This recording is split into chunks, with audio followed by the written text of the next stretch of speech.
1967 was an excellent music year. I remember it, and I remember it well. Um, this song today is Windy by the Association. Another song that has all kinds of history behind it and trivia. So I'm going to let you listen to it, and then we'll kind of explain some of the things to you that you might find really interesting, by the way.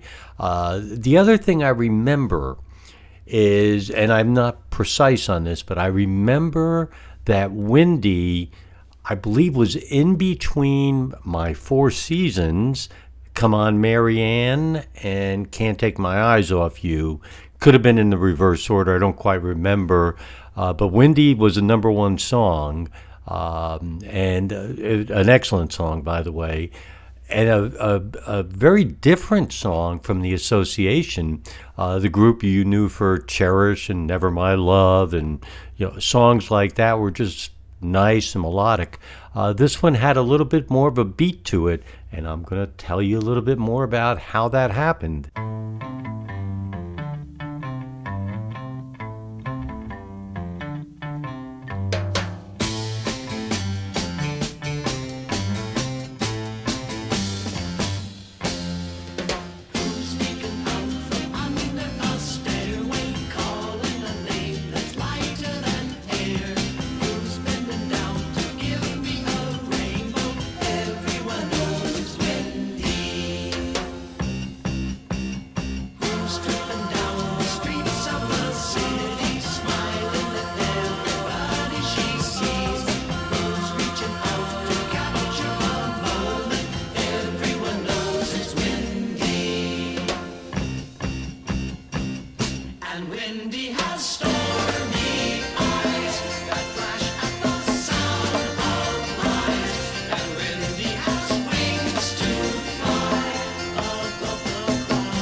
Well, how'd you like that? Nice song, good song. And I think the times I've seen the association or the remaining members of the association in concert recently, over the recent years, this was the first song they played, and it was very, very upbeat as it sounds. Song written by Ruth Ann Friedman. Interesting is it was written about a man. The association changed Windy to a woman. She wrote the song in waltz time. So it was a slow song.